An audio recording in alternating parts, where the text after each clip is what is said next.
Semana 3, página 25, continuação da adição e subtração de números inteiros. Então, foram dados alguns problemas e vocês vão montar de acordo com a aula passada, ou seja, colocando as informações dentro de um parênteses e a operação entre eles. Então, na letra A, está falando que no dia 16 de 1 de 2018, em Washington, Estados Unidos, a temperatura mínima chegou a menos 4 graus Celsius e a máxima atingiu 6 graus Celsius. De quanto foi a variação de temperatura nesse dia? Então, basta colocar a temperatura máxima dentro de um parênteses e a temperatura mínima dentro de outro parênteses.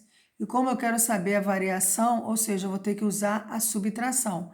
Então, o sinal fica no meio. Aí, tira do parênteses e vê o resultado. Não se esquecendo que o menos fora do parênteses, ele muda o sinal do número que vem após ele. Letra B. Pedro estava organizando suas finanças e percebeu que estava devendo R$ 52 na farmácia, 17 na padaria e 25 para seu amigo. Como poderia ser representada matematicamente essa situação? Qual seria o total de sua dívida? Então, toda vez que a gente compra algo e quer juntar essas dívidas, eu tenho que usar a operação da adição. Então, eu vou colocar cada dívida dessa dentro de um parênteses, não se esquecendo que dívida é o sinal negativo, e o mais entre eles, porque eu vou juntar todas essas dívidas para saber quanto que eu estou devendo. Aí tira do parênteses e vê o resultado. Letra C. Um contador de uma pequena empresa faz o acompanhamento das finanças que sofrem alterações várias vezes durante a semana. Nesse acompanhamento, ele verifica quais são os valores que a empresa tem, créditos ou arrecadação, e os valores que a empresa deve pagar, débitos. A diferença entre o crédito e o débito informa o saldo da conta. Se o saldo for positivo, a empresa tem mais créditos. Se caso seja negativo, terá mais débitos. Veja as movimentações que ocorreram nas finanças dessa empresa e responda.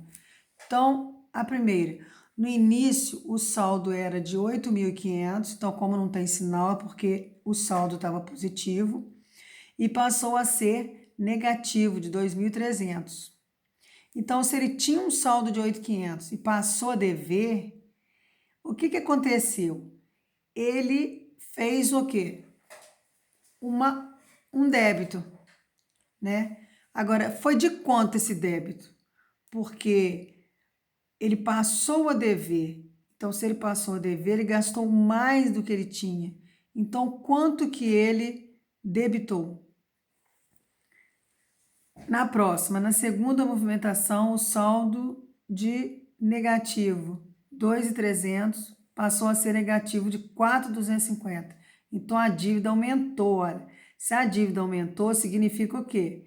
Que ele depositou dinheiro ou ele tirou mais dinheiro ainda? Quanto? Próximo, depois esse saldo passou a ser de 1.100.